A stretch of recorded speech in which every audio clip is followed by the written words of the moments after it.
Bismillahirrahmanirrahim. Assalamualaikum warahmatullahi wabarakatuh. Waalaikumsalam. Selamat datang sahabat muslimah Jakarta di rubrik Ruang Nalar, tempat gagasan dipertajam.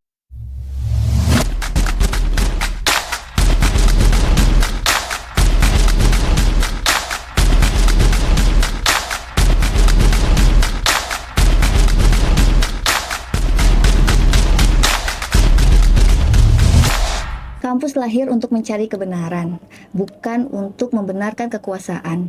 Dan di kampuslah tempat lahirnya kritik dan gagasan, dan tempat kritik disampaikan dan gagasan diuji dengan ilmiah.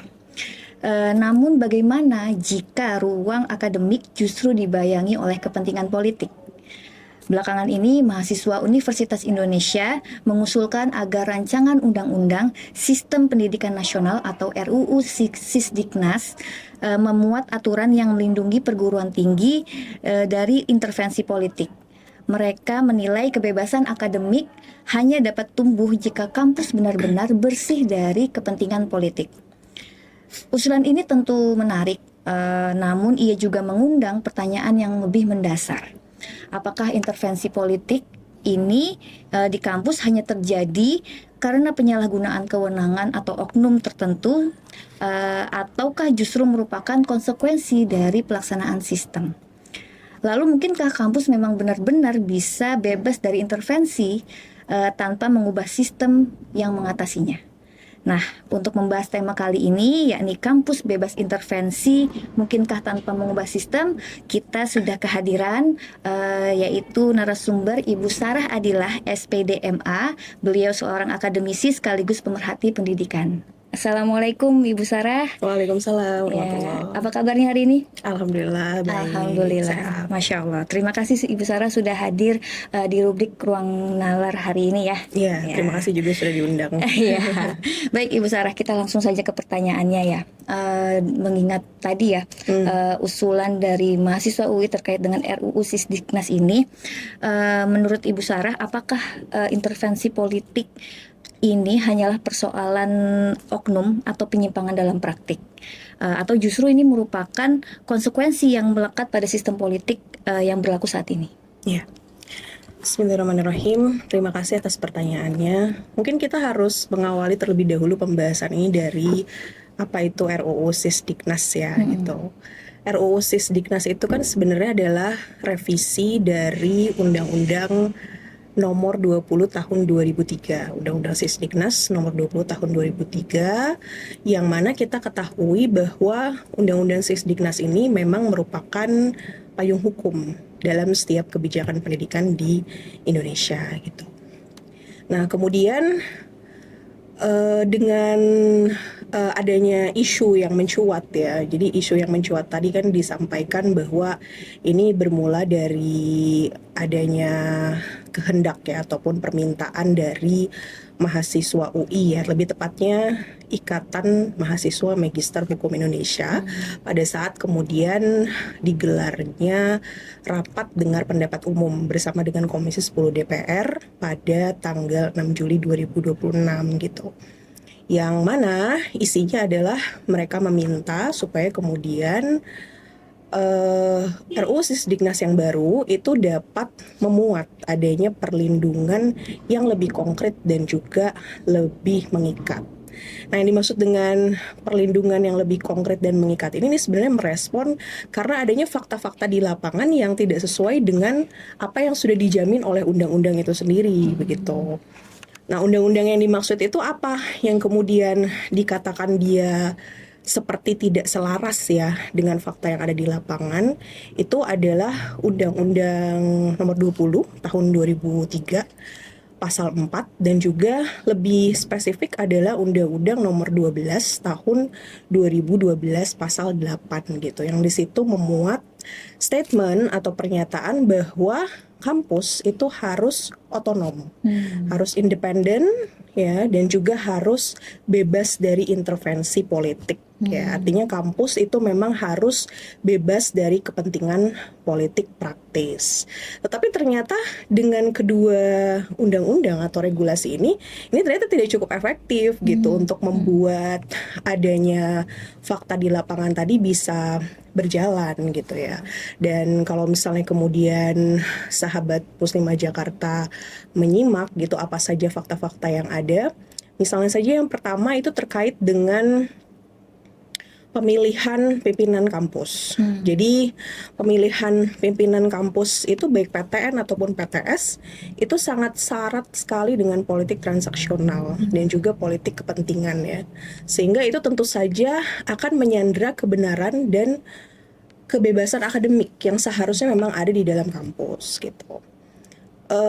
Dan apa yang kemudian menjadi hal yang menarik gitu ya yang dibahas di sini itu karena munculnya peraturan kementerian atau Permenristek Dikti tahun 2017, tepatnya Undang-Undang Permenristek Dikti nomor 19 ya, yang kemudian di situ memberikan porsi 35% untuk menteri untuk dapat menentukan siapa yang kemudian akan menjadi rektor, pimpinan universitas begitu.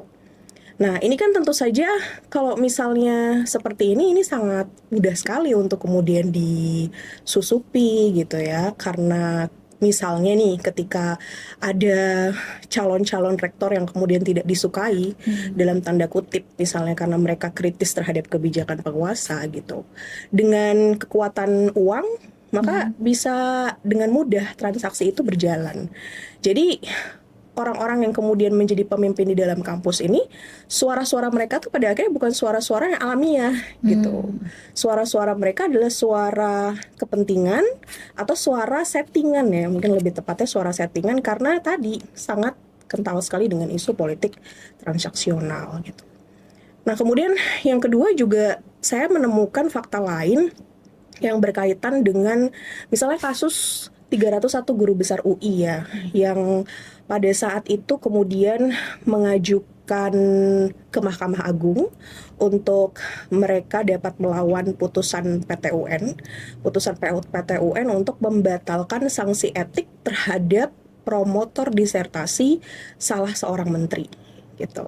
Kita tahu sebenarnya itu menterinya siapa ya gitu, karena waktu itu beritanya sangat viral sekali gitu. Nah, kemudian itu menunjukkan ya bahwa keberadaan UI yang sebenarnya harusnya bebas dari intervensi politik, justru malah UI harus mempertahankan, artinya harus menjaga kemurnian kampus sebagai tempat intervensi, bebasnya intervensi politik itu dengan melalui jalur politis justru malah. Jadi sebenarnya harusnya kampus itu bebas intervensi, tapi untuk bisa menjaga kemurnian ini justru harus kemudian digunakan upaya yang politis ya. Karena adanya jalur atau mekanisme kasasi ke MA, kemudian setelah itu harus dengar pendapat ya, kemudian dimobilisasi 301 guru besar gitu kan, dan bahkan statement daripada guru besar yang kemudian menyampaikan bahwa kampus itu harus bebas dari kepentingan politik manapun itu termuat di dalam instrumen yang sangat prosedural dan politis gitu. Jadi apa yang kemudian saat itu sedang diperkarakan yaitu adalah hal yang berkaitan dengan substansi akademik, karena yang dipermasalahkan adalah sanksi etiknya ya, sanksi etik akademik gitu. Yang sebenarnya sanksi etik akademik itu bukan ranah PT UN untuk kemudian dapat memberikan sanksi atau tidak, tetapi itu adalah ranah internalnya perguruan tinggi. Tetapi kemudian, dan itu tidak bisa ya dianulir oleh dianulir oleh PT UN gitu. Tetapi ini menjadi ranah yang kemudian pada akhirnya harus masuk ke ranah politis gitu. Karena sebelumnya sudah kemudian ada upaya untuk dapat melakukan pembatalan terhadap sanksi etik tersebut. Nah, ini juga salah satu dari hal yang menggambarkan ya bahwa memang ya kampus tidak bebas gitu secara politik ya, atau intervensi politik. Nah, kemudian yang lainnya misalnya kita temukan juga dalam mahasiswa-mahasiswa misalnya yang mereka sangat mahasiswa-mahasiswa yang mereka sangat vokal ya, atau mereka misalnya sangat eh sering ya untuk kemudian menyuarakan tentang aspirasi ataupun kritis terhadap kebijakan pemerintah gitu. Itu tidak jarang dari mereka misalnya diciduk atau kemudian opininya dihambat gitu ya. Atau misalnya ketika adanya diskusi ilmiah yang ingin diselenggarakan di kampus, lantas ketika mengundang narasumber dari luar kampus itu menjadi hal yang dilarang atau dibatalkan gitu ya si diskusi tersebut gitu, karena misalnya memuat hal atau isu yang sensitif, tapi sensitifnya menurut pemerintah gitu kan. Sensitif menurut pemerintah karena itu bisa menjadi salah satu dari sesuatu yang kemudian ya opini di tengah-tengah kampus itu menjadi meluas gitu ya. Jadi kita bisa bayangkan bahwa ya memang di kampus itu dengan fakta-fakta tadi itu tidak kemudian memberikan gambaran bahwasanya kampus itu memang otonom. Justru kampus itu malah diintervensi gitu kan. Dan kita temukannya kan ini bukan 1-2 kasus ya. Ya, kalau misalnya tadi dikatakan apakah ini persoalan oknum gitu. Kalau misalnya masalahnya hanya di oknum ya mungkin kita akan melihatnya 1 atau 2 kasus. Tapi kan persoalannya ini adalah sudah mengambil atau melibatkan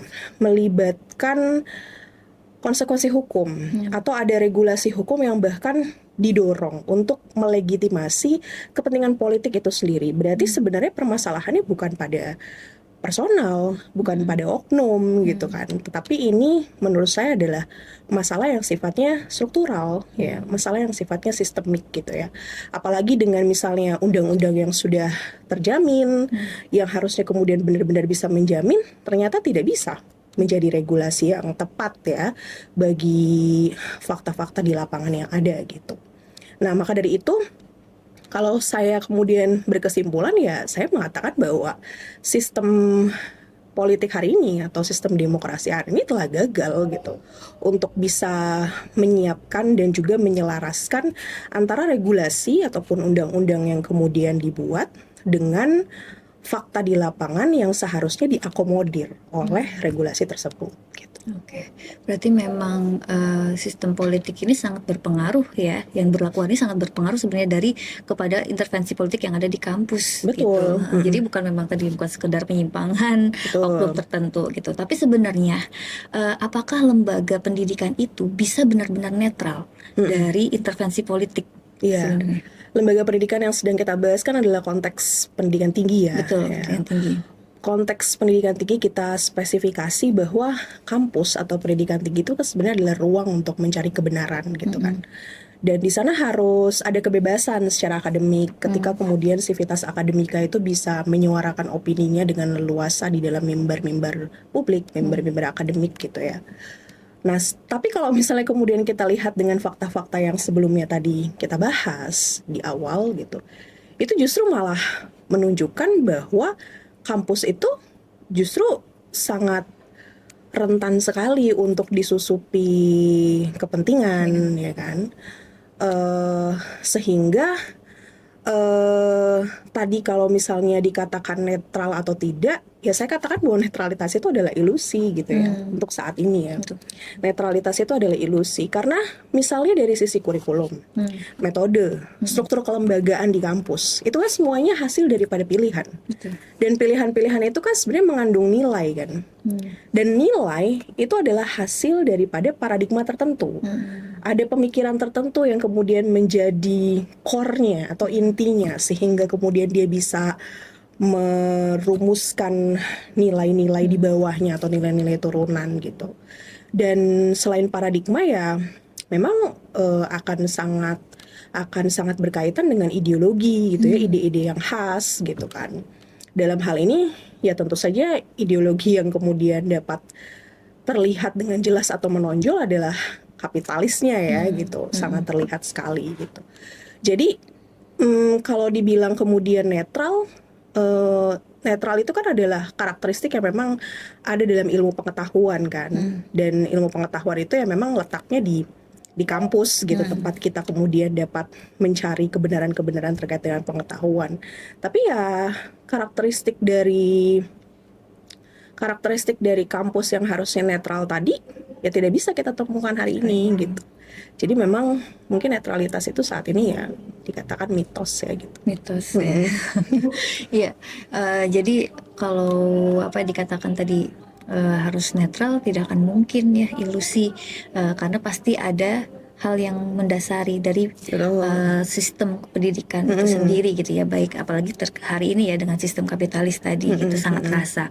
Nah, menurut Ibu, apakah RUU Sisdiknas nih yang diusulkan ini mampu menyelesaikan akar persoalan independensi kampus tadi, yang mana tadi dikatakan kan tidak mungkin netral juga hari ini gitu ya. Tapi dengan RUU Sisdiknas ini apakah tadi tercapai apa yang diusulkan ini? Iya. Ya memang kan RUU Sisdiknas itu ya kalau dibilang apakah kemudian dapat tercapai atau tidak gitu ya, itu kan kembali kepada tadi bahwa sudah ada jaminan sebelumnya dari undang-undang sebelumnya kan, baik itu yang Sisdiknas tahun 2003 dan Dikti 2012 gitu, itu sama-sama sebenarnya menjamin. Bahkan di pasal 8 dari Undang-Undang Nomor 12 tahun 2012 itu disampaikan bahwa memang kampus itu harus bebas dari kepentingan politik, itu jelas sekali gitu. Nah, tetapi dengan adanya hal-hal tersebut gitu, ternyata jaminan undang-undang tidak bisa untuk bisa meregulasi fakta di lapangan, ya kan? Dan tetap ada misalnya munculnya peraturan menteri, yang mana kita tahu bahwa peraturan menteri itu kan adalah peraturan turunan di bawah undang-undang gitu.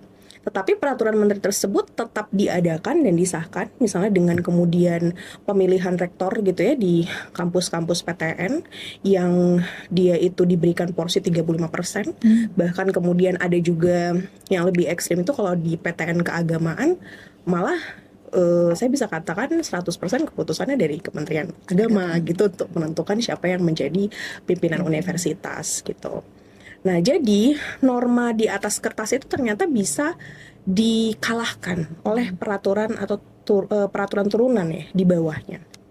Dan kalau misalnya kemudian RUU Sisdiknas yang baru ini hanya menyinggung tentang masalah prinsip yang sudah ada gitu, saya pikir resiko sejarahnya akan berulang kembali gitu kan.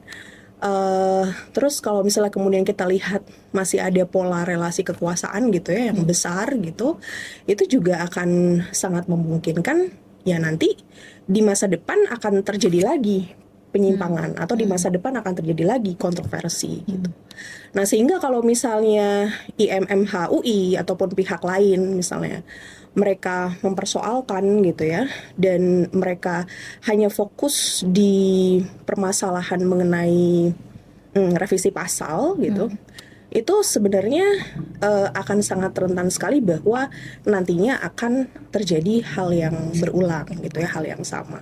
Nah, maka dari itu sebenarnya yang perlu didorong bukan permasalahan revisi pasalnya, tetapi justru diskursus yang harus diperluas adalah diskursus mengenai desain sistem gitu. Karena kan ternyata undang-undangnya saja sudah pernah ada tetapi kemudian tidak diterapkan gitu ya sesuai dengan yang berlaku gitu, bahkan fakta di lapangannya sangat jauh, atau misalnya ada regulasi baru untuk dapat melanggengkan kepentingan politik gitu. Nah, itu berarti bukan permasalahan pasal gitu ya. Jadi kalaupun misalnya ada RUU yang baru juga tidak akan bisa signifikan gitu dapat mengubah.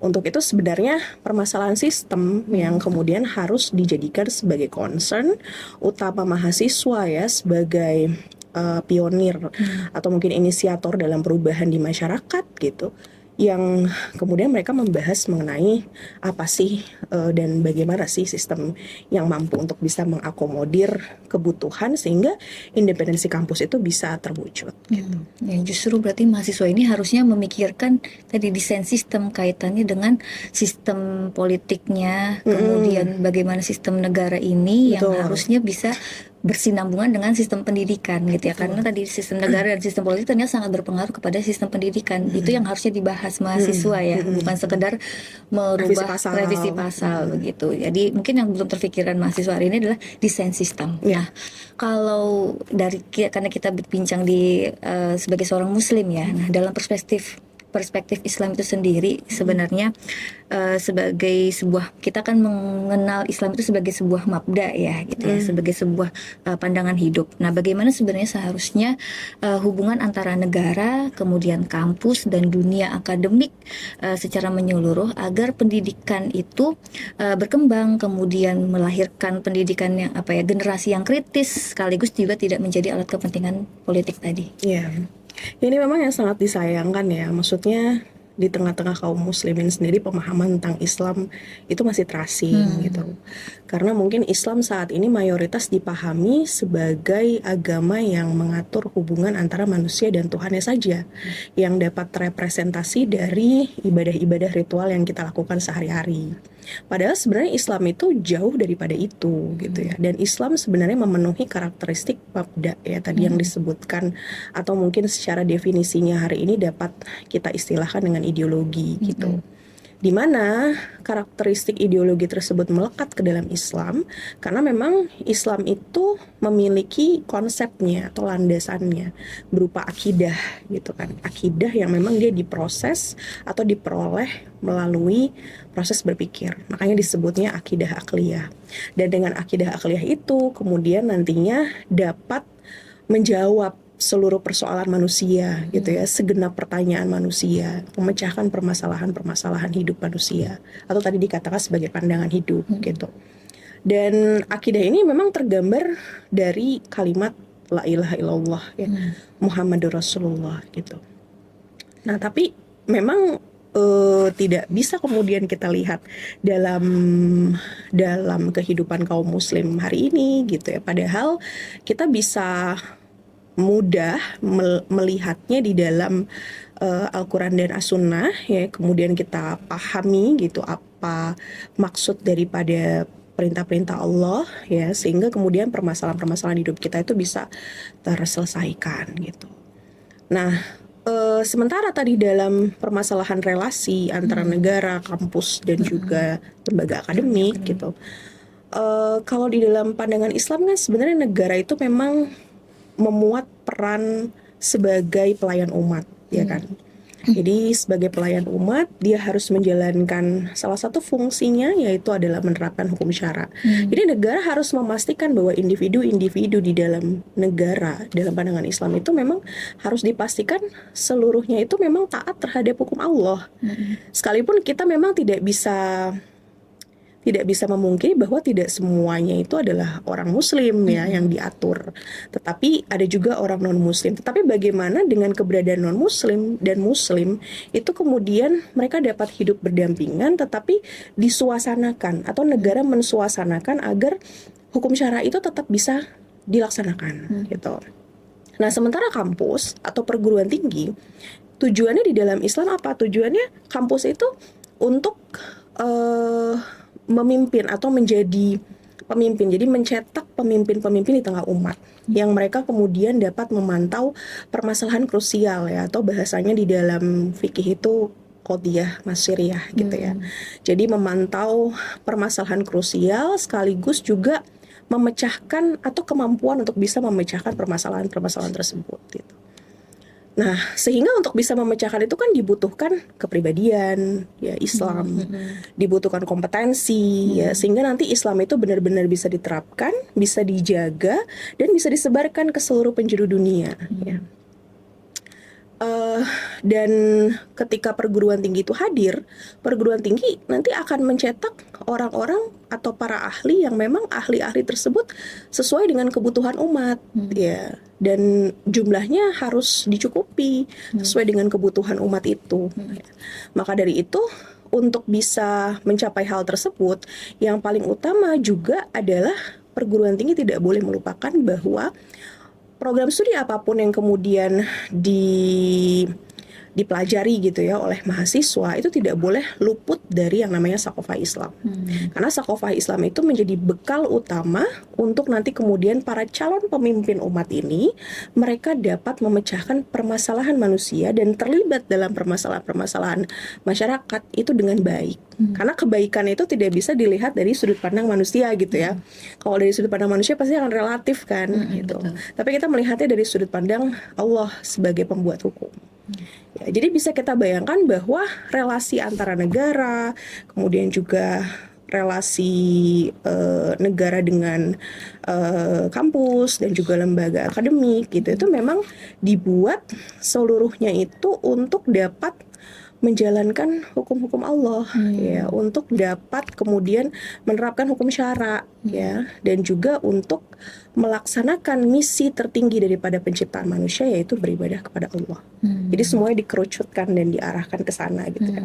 Maka dari itu, kalau misalnya kemudian misinya atau tujuannya adalah untuk beribadah kepada Allah ya, dan semuanya itu dikembalikan kepada Allah, yang mana yang baik dan yang mana yang haram, yang mana yang halal dan haram, yang mana yang boleh dan yang mana yang tidak gitu. Saya pikir adanya kepentingan-kepentingan politik itu akan dapat sangat diminimalisir ya, tetapi tidak juga menutupi daya kritis dan juga kemampuan mahasiswa untuk tetap melakukan analisis dan juga proses mereka untuk melakukan koreksi terhadap kebijakan-kebijakan penguasa itu tetap bisa diakomodir gitu.